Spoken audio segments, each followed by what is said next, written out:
Um, Hello, everybody. Welcome to a webinar on myth-busting websites. And just in case some of you may not know me, so here's contact information. I'll be sharing a copy of this handout, and Edward is the slides, handout of the slides, and Edward is recording it, so you'll have both the audio, video, and the slide deck as well. Here's my plan for our time together. I'm going to talk for about 45 minutes or so, and there'll be 15 minutes for questions and answers.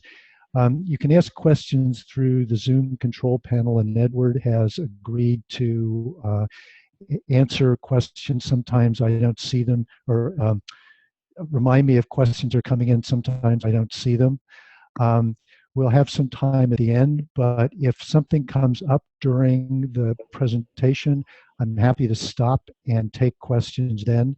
So I will let it up to you to ask, and I'll do what I can to answer your questions. And I'll share the handout for the slides later today. So any questions or anything else that we should say going into it, Edward?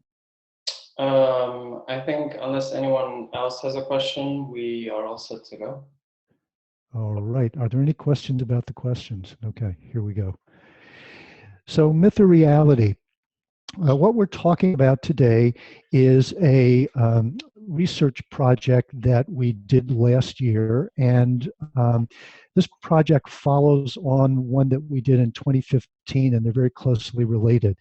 Let me just say for a minute, tell you about what we did in 2015. We did a study called Myth-Busting Admissions, and what we did is we asked a series of questions of teens, and we asked very similar questions to people who did marketing and websites and admissions in higher education to see where the overlaps were and see where the gaps were in what they knew about what teens did during the college admission process. And so that study was fairly broad.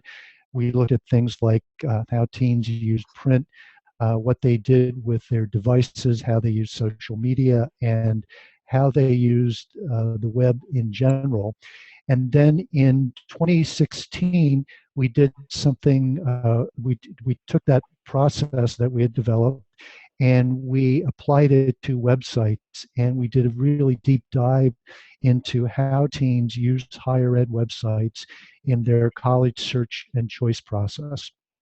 So what we were interested in is identifying how they actually used college websites, what they thought about them, what they liked and what they didn't like, and what they might offer in terms of suggestions that we could use to improve websites. So this is we're going to start off this presentation just by asking you to reflect for a moment on a number of myths or realities. I'm not going to tell you which is which at the moment, and see what you think about this. The first is your website is effective if it isn't responsive. I always recommend when I'm doing a webinar that people just kind of take notes for themselves and just say, do you believe that teens think your website is effective if it isn't responsive? Yes or no? Make a note for yourself. Teens will think poorly of your college if you have a bad website. What do you think about that? Take a note, yes or no. Your website is the most important influence in a teen's decision to apply. So we all know that websites are available 24/7. Do you think it's the most important influence in the teen's decisions to apply to your institution or not? Teens overwhelmingly prefer video and images to text on college websites. Myth or realities, yes or no? Teens move freely back and forth between social media and college websites.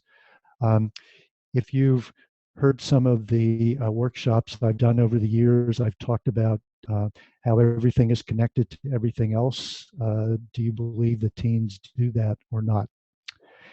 Teens are eager to engage with their college through a smartphone app. So we all know it's the age of mobile, um, and teens use phones for lots of things. Do they use your smartphone app to engage with your institution? And virtual tours are way more important to teens than campus maps. So we're in a high-tech era. What do you think about that? Are virtual tours more important to teens than campus maps? So let's move on from there, and I hope you all took little notes because we're going to come back to each of those myths during the course of the webinar. I just want to talk a little bit about the survey.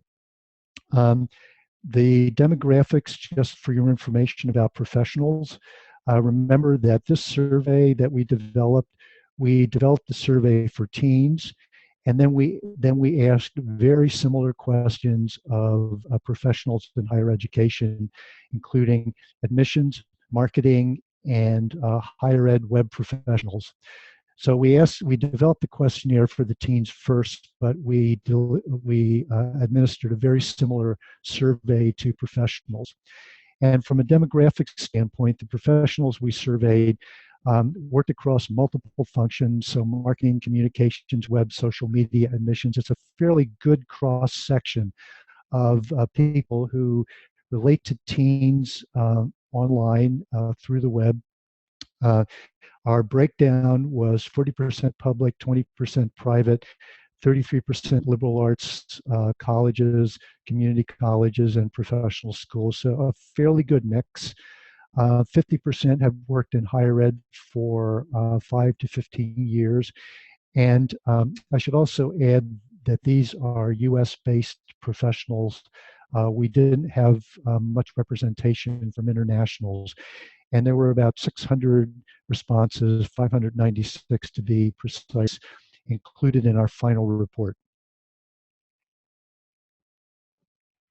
From the standpoint of teens, 62% were high school seniors and 35% were juniors. Most were applying to public or private universities, and 51% were considering both. 28% were considering applying to liberal arts colleges. 87% had started researching colleges already, so we had a fairly good sense that they were familiar with the college admission process. They had used college websites as part of their search, and they were generally familiar with college websites and the whole online environment in which college websites are embedded. So remember, that's websites that, like here in America, the College Board, for example, a whole lot of resources like US News and World Report that provide recommendations for colleges and universities, and a whole set of other tools that teenagers use to learn about colleges, to set up profiles, to apply to colleges, and individual college and university websites too. So we had a fairly diverse prospect pool, and we had 2,300 responses that we included in the final report. So let's take a look at some of the myths or maybe realities that we identified in just a couple of slides ago. So let me ask you just to review your answer to this. And the myth or reality was your website is effective if it isn't responsive. So let's see what the professionals said. Actually, we won't start there. Just to sort of calibrate your expectations, 66% of teens who responded to our survey used a smartphone or mobile device to respond to our survey. So that actually was really surprising to us. You know, that means that a third actually used a tablet or a desktop computer of some kind, or a laptop to respond, but 2/3 used a smartphone or a mobile device. And 81% of teens told us that they visit a college website using a mobile browser in our Mythbusting admission research conducted in 2015. So that was the previous year's survey that I talked about in the beginning. And you can actually, if you don't have a copy of that, you can download the white paper and learn more about it. And last year, 70% of teens told Teens Talk, which is a survey that our research partner for this project, Chegg, um, and um, and Staymates did together, that they used a college website throughout their admission process. So our sense is that if your website is not responsive, if teens can't use it on a smartphone and don't have fairly deep access into your website through a mobile device, then your website is not effective with teens. Um, and basically, what this survey confirmed to us is just the fact that this is the mobile generation.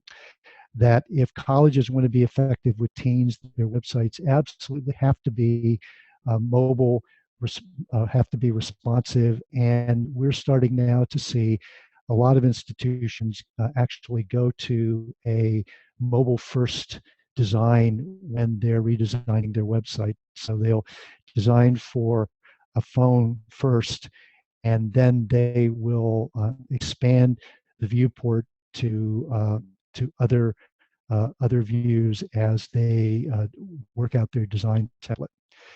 Very important. Teens here are mobile first and mobile forward, and that, I would say, while it didn't surprise me to hear that, the large number of teens that actually took this fairly complex survey on their phones really did surprise me. So moving ahead to myth or reality number 2, teens will think poorly of your college if you have a bad website. So I'll give you a minute to revisit your answer to that, and just let you know that if you believe that that is true, your answer is one that 82% of professionals here in the US said was true. 82% said that a bad website will have a negative impact on teens' opinion of the college. And one, one of the reasons that we believe that to be true is that it's been confirmed in other research. So here, for example, is a data point from a well-respected source, eXpectations, which is a ongoing survey of teens that is done by Ruffalo Noel Levitz. And 70% of college juniors in 2016 told Ruffalo Noel Levitz that college websites make a difference in my perception of the school. So according to that research, teens really do judge a college on the quality of its website. And not only that, but this is consistent with other consumer research where consumers say that overall they will judge the quality of a business according to the quality of its websites. We had a somewhat different finding. 43% of teens reported in our survey that their opinion of a college would be affected by a bad website. So I find this to be really fascinating. And again, it's counter to other research and other surveys, not only among teens, but among consumers in general. And 23%, in fact, said that they would not, their opinion of a college would not be affected by a bad website. So again, really surprising to me. Um, One of the things that I found interesting as I got into the data and really looked at it as I was writing up the white paper um, is that I realized that um, teens um, are possibly a lot more forgiving than we give them credit for. And one of the reasons that I believe teens are more forgiving of this is that the standard of websites in the US has risen considerably in the last couple of years. So, what we're seeing is that the kind of information that is really valuable to teens, um, information about admission, information about academics, information about financial aid. Colleges have worked really, really hard to make that information much more accessible.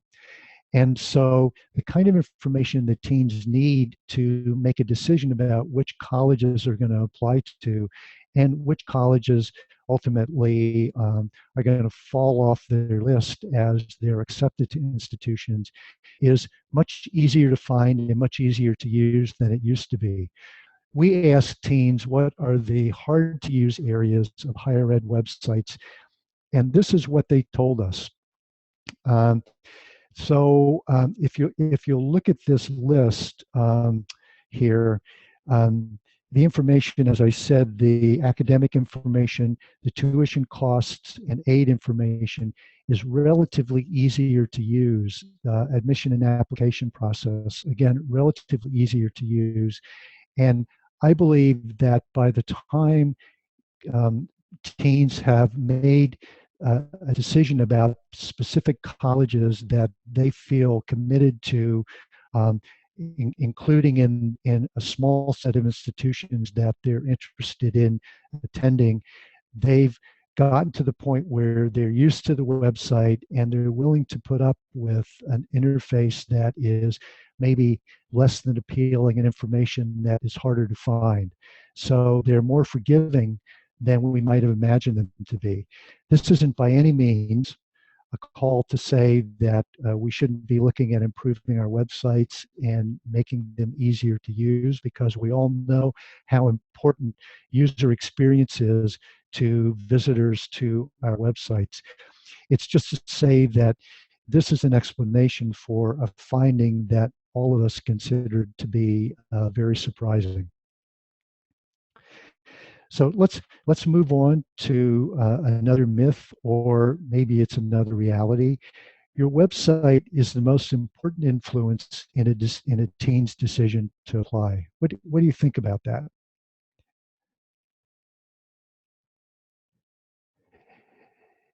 Let me start by saying that this is the question we asked. When you evaluate a particular college prior to deciding whether to apply, how important is the college's website in your decision whether to apply or not? So that's the question we ask of teens, and we asked a very similar question of professionals. And here's what professionals told us: 80% rated the importance teens placed on a college's website as a 6 or a 7. So that's very high. We had a 7-point scale for this answer.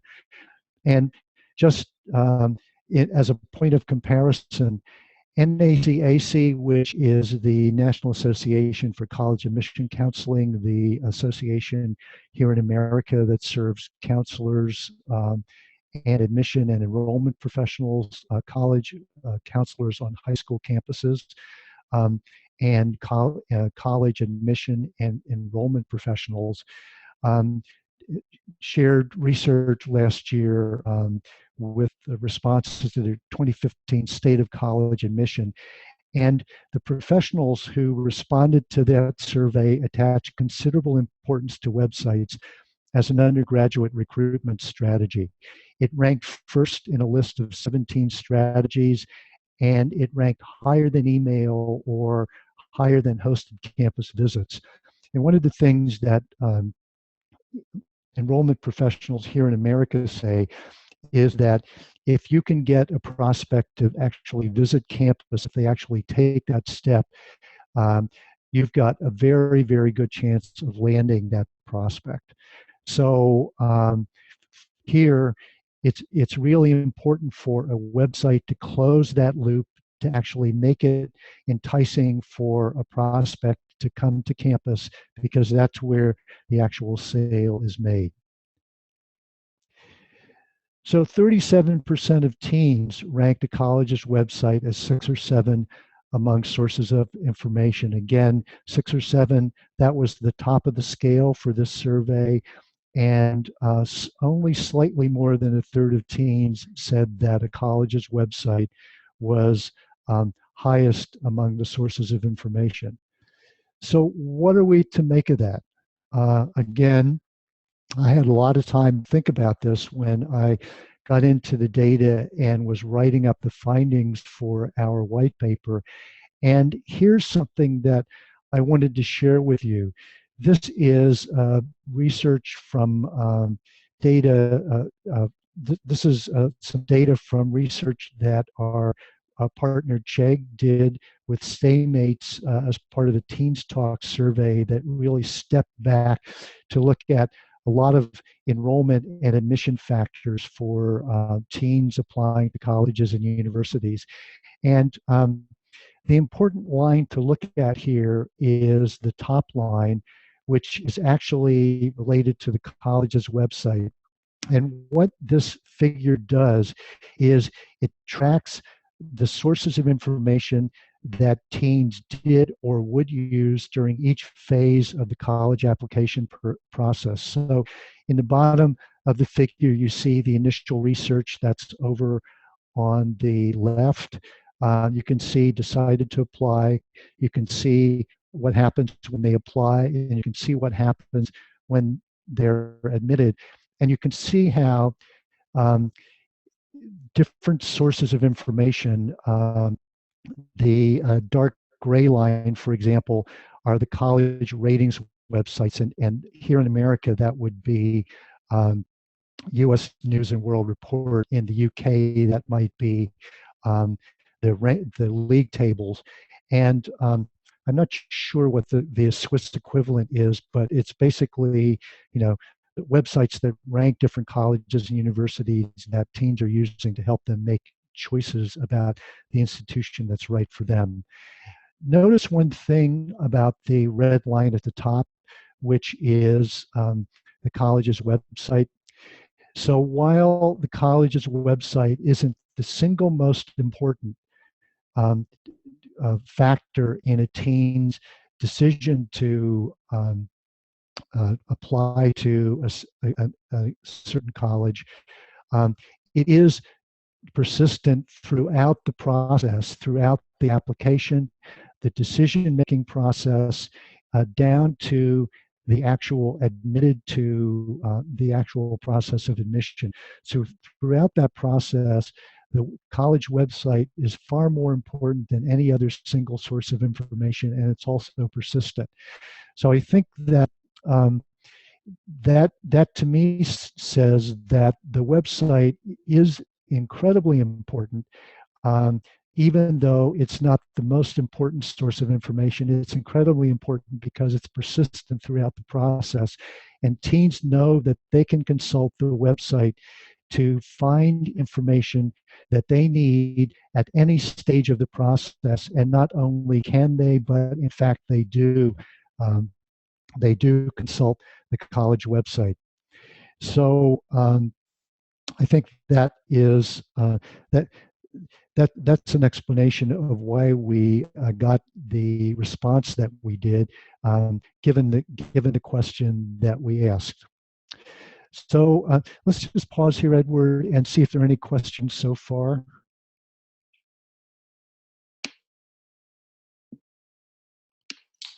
So there's nothing in Q&A wise. I don't know if anyone wanted to throw a question in the chat, or if not, we can just so we have one answer. How can we use social media to recruit teens? One question, sorry. Uh-huh. Well, that's the topic for probably a series of webinars. um, and let me just say that there are lots of different strategies and tactics that are in use here in America. The most important channels consistently through the research that I've seen, and I haven't seen any research for um, this year yet, but there's some coming out in about 2 weeks. Um, show that Facebook is a really, really important channel. Instagram is a really important channel. Um, Teens, at least here in America, use Facebook to in the way in kind of in the way that they use the website. They understand that it's persistent. They can go in and they can look at university official university accounts. They can check student accounts to see what students are saying about the university. They're doing the same thing on Instagram. They follow university accounts. And while they might not interact with people at the universities, they sometimes do interact with students, especially students that they know, to get a sense of what the university is doing and how they're doing and how students feel about the university. So it's that mechanism for a gut check. A lot of institutions here are now starting to use Snapchat as a way of connecting with teens. And so there are lots of different ways to do it and lots of different experiments that are being tried. Um, I know that the platforms and channels that are popular in Switzerland might be slightly different, but here there definitely is a track record of teens looking at university pages on Facebook and Instagram and paying attention to what the university and also alumni and other constituents are saying on those pages, because it's like doing a campus tour without actually visiting the campus.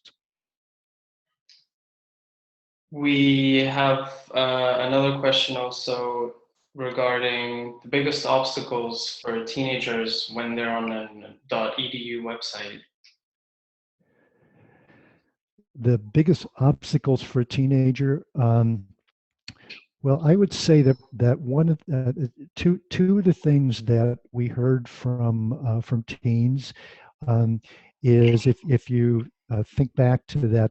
I'm not going to go back to it now, but it's the slide that shows the hard to use areas of the EDU website. It was about four slides back, um, and the most important area for teens on a higher ed website here in America, there are three actually. Uh, Academics is number one, admission and how to apply is number two, and financial aid is number three. And the single most important step you can take to make your website more appealing to teens is to tune up your academics area and make sure that it's easy to find information about the courses of study, the majors, the academic programs you have, um, how applicable they are to finding and getting jobs, what a typical career path looks like, both short term for a student who's recently graduated, and then somewhat longer term for 5 years or so out. Because what teens and also their parents, who are very important influencers in this process, want to know is, what kind of jobs am I going to get? So that's a really, really big and important thing to do. Make sure that, of course, that those areas are mobile friendly, and also make sure that those areas are searchable. So we heard some complaints about search, that it doesn't work particularly well, and it's pretty clear that that's an area that um, teens really think needs some work on college websites. So Edward, why don't we move on, and we'll go through a couple more of these myths and realities and come back to questions in about 15 minutes or so. How does that sound? That sounds perfect.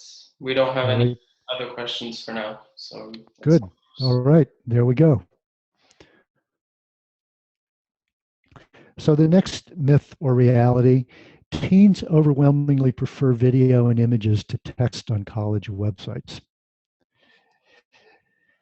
So I did some research on this, and here in America, teens spend about 2.25 hours each day watching TV, DVDs, and videos, according to some national consumer marketing data, which I find not too surprising.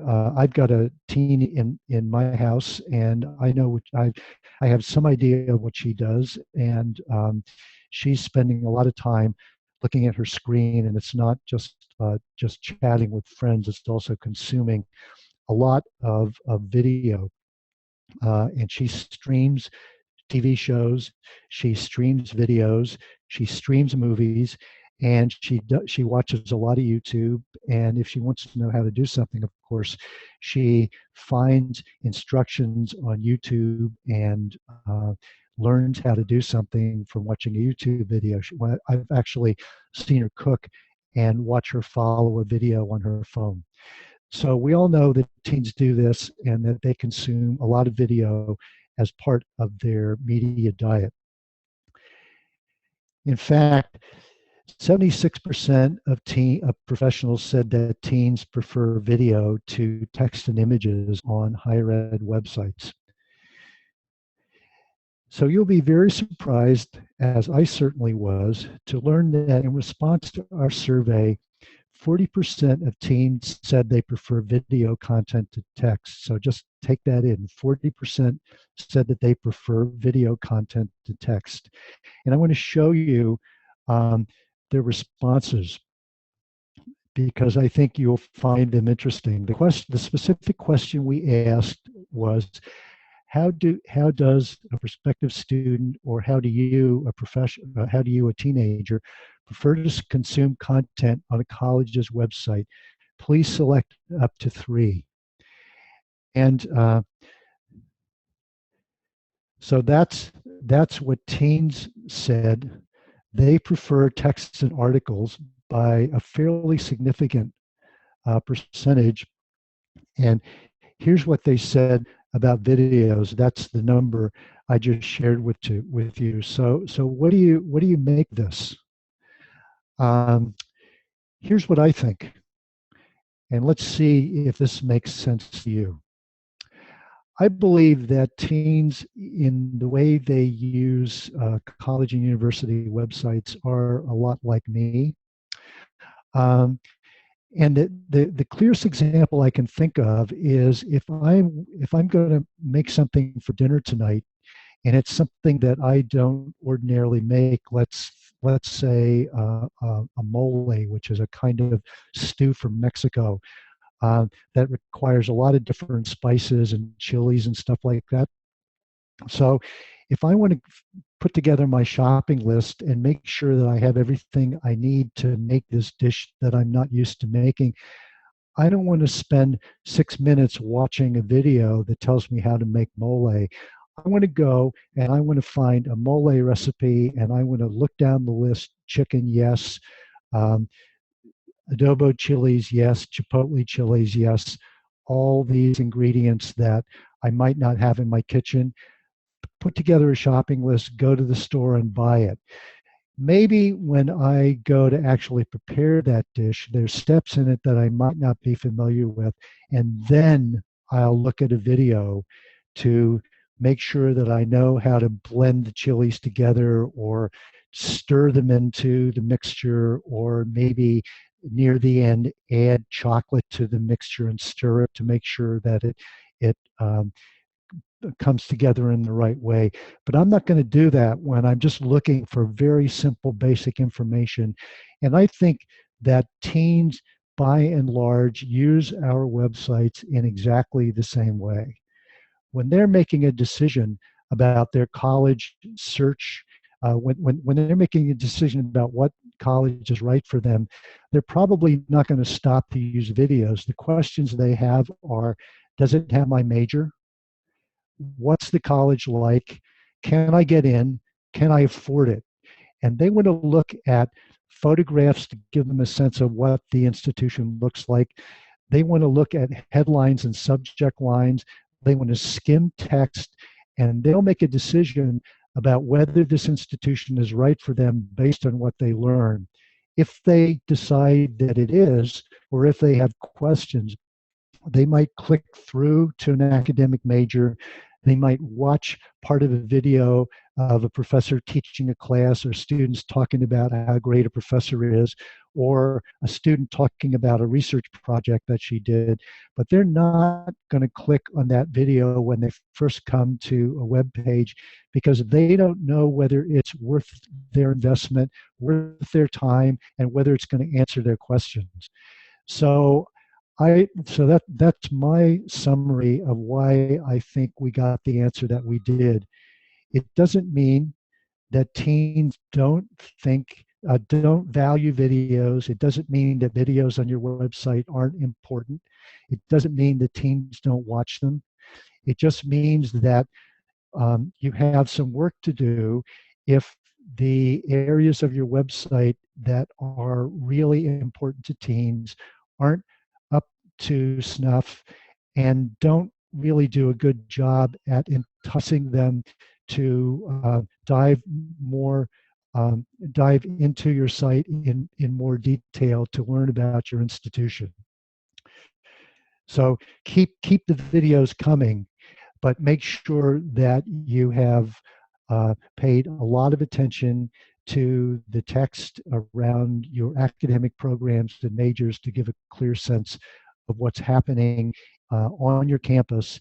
And also, one of the things that I think it's important to note here is how important photographs are, and also to say that there is an element in the metadata and the captions to your photographs that you should also be paying attention to. So it's not just having a great and evocative photograph on your site, but making sure that people know what it is and how it connects to your institution is very, very important.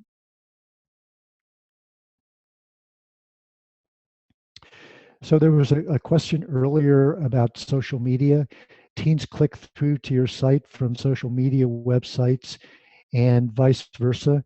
Again, as I said before, if you've heard me uh, do other um, workshops about social media, I'm really big on this idea that everything is connected to everything else. And so it's easy to make these links happen on the web, and we should be making them and making it easy as possible for teens and other people to click back and forth between our social media and our website. But this question is really about whether they actually do that or not.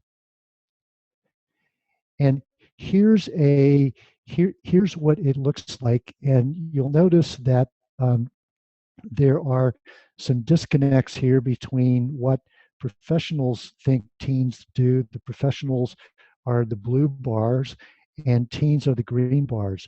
So click-throughs from a college site to a social media site, teens by and large don't do that in any great numbers. Although one of the things that they do is they do go from college and university sites to college search and help sites.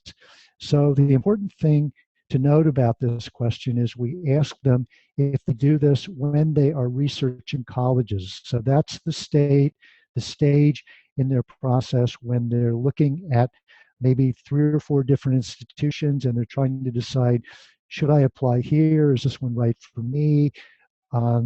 What about which one of these do I think is better? Do I want to visit this place? Do I want to visit that place? That's the stage that we're talking about in this question. So they don't click through from higher ed sites to social media sites much at all. And let's look at the reverse. Do they click through to a .edu site from a social site? And again, this is when they're researching colleges, and they primarily click through from college search and help sites to our higher ed sites.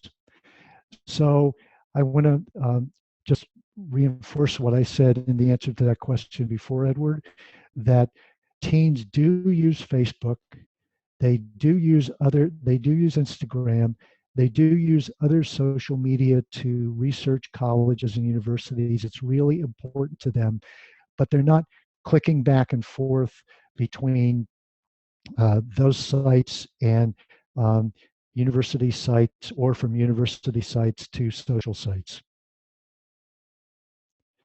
And I should also say that when we look at these slides, that it's important to do this for other audiences, because here in America, other audiences, people who visit our college and university websites, alumni, donors, community members, and others do actually go back and forth from higher ed sites to social sites and vice versa. So these links are valuable to other audiences, just not to prospective teens. So teens are eager to engage with your college through a smartphone app. So we've already established that teens do use smartphones. They do look at websites on their smartphones. So how about the use of apps? 54% of professionals said that teens will download and use the college's app after they've decided which institution they were attending. So, excuse me, they've applied, they've been admitted, and professionals believe that they will use an app. But 72% of teens said they did not download or use any college apps. That's a pretty high percentage. So what do we make of this? Well, here's something that I think is pretty important. The question is whether those apps offer teens something that they really want. And here's what they said that they're interested in from an app. They would download an app to communicate around updates and admissions. They would download an app to learn about college-specific information, to communicate with a college rep, and to take a virtual campus tour. So there's some acknowledgement that apps could be useful. The question is whether the apps that colleges and universities are offering actually would allow teens to do things that they want to do. So I don't think they're convinced that they would. And so that is something that is something the colleges, that information is something I think colleges need to think about, not just buying an off-the-shelf app that offers them essentially what you can get on the website, but that is more purpose-built to communicate with teens around stuff that's important to them. And let's talk about virtual tours now. There are I've heard and read a lot about how important virtual tours are here in America. There are companies that provide virtual tours for colleges and universities, and institutions that have built virtual tours for themselves. So what do teens think about virtual tours? Are they way more important than campus maps? People here actually have an interesting response to that. 39% of professionals said that teens looked at campus map when researching colleges. So what's important to take away from this data point is that professionals, by and large, undervalue campus maps. They don't think campus maps are that important to teens, and that teens don't use them much during their college search and choice. And here's what teens said. 78% of, or I'm sorry, 78% said the teens use a virtual tour when exploring colleges. So again, here we see that professionals believe that virtual tours are a lot more important to teens than campus maps. Teens, on the other hand, 67% looked at a campus map when researching colleges, and 64% looked at a virtual tour when researching colleges. So teens in their college search use virtual tours and maps at about the same amount. So I've personally found this to be a very interesting finding. And what it says to me is not that virtual tours aren't important, because clearly they are. Um, what it says is that teens find campus maps a lot more important than we think that they do. And so the campus map is a very important tool, not just for teens, but and their parents, but also for other audiences. And it's caused us to encourage our clients to really look carefully at their campus maps and make sure that they are very effective uh, at presenting their institution. And here's what teens do when they use campus maps. They get a sense of the size of the campus. 82% said that that's what they do. They see where the campus is in relation to the surrounding area, to see what the buildings are like, to see the dorms, and to see where the buildings are. So they use maps during their search and choice process, often before they visit campus, to do all those sorts of things. Again, surprising to us. So just a couple of quick takeaways. I don't think this will be surprising to anyone. Um, your website is important to teens throughout the process, but different parts are important at different times. And that's why you need to look holistically at your site and think about the fact that, you know, up front, when they're looking at colleges, teens are looking at um, admissions. They're looking at academics, majors, you know, the courses of study, things like that. They're looking at financial aid and cost information. Um, as they hone their choices and they decide on institutions they're applying to, academics are still important, but a general sense of the campus at large. That's where images become really important. Campus map, where does this institution, where's it located compared to the surrounding area? What's the atmosphere like? That's when they might check on social media to see what people are saying about your campus, and um, follow you, or students who are follow your official social media outlets, and see what students are saying and follow students. Um, so it's really important to have a broad sense of the site and recognize that while there are certain areas that are important up front, the whole site becomes important later on, and so you have to think more holistically. Your site must be responsive. Um, Photos are a very important source of content, but pay as much important to the text on your to pay as much attention to the text on your site as the videos. Um, I've already talked about the content um, about academics and majors, and one thing to say is that here in America, um, teens tend to use the terms academics and majors. Those are very specific terms that they look for. on their sites. It's really important to be aware of that and use the terms that they are aware of and they're thinking about rather than higher ed speak. Um, and I think I've made the point about campus maps and social media. So here are downloads for the white papers for both of these studies. There's a lot more content in Mythbusting and Mission white paper and also Mythbusting websites. So I see we've got about 8 minutes left. Edward, any questions?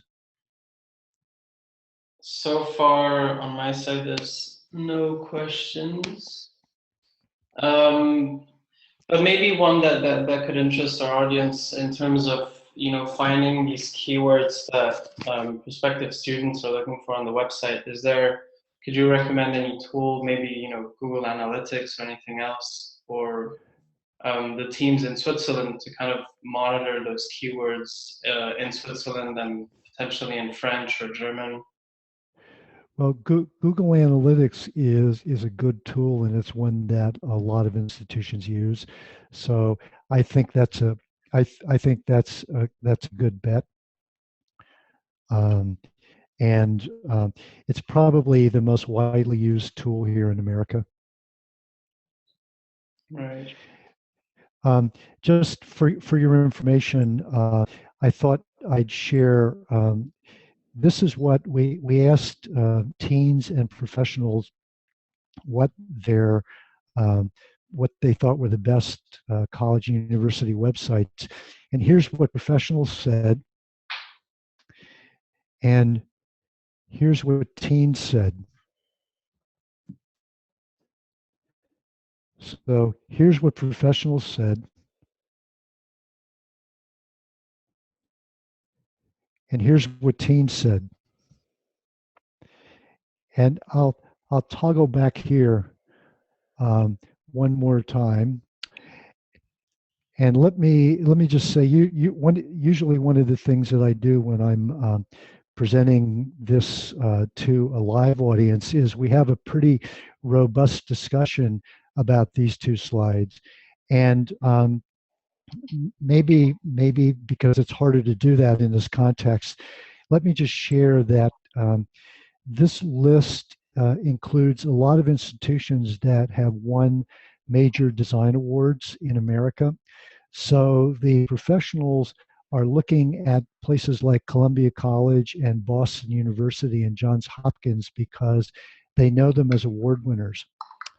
And they're doing their they're doing their reference checking to see which other institutions are ones that they might uh, shall we say, inspire their redesign or their design. This, though, that the teens provided at the list of their favorite sites, one of the things that's interesting to me about this is if you look at it, Stanford, New York University are very well-known American higher ed brands. There are some religious institutions on here, Baylor, for example, Notre Dame, that that emerged from the sample. A number, Azusa Pacific University is another one of those. There are a number of Ivies, Dartmouth, Harvard again, and so it shows that the teens are looking at a broader range of institutions, and they're also fairly keenly aware of higher ed brands.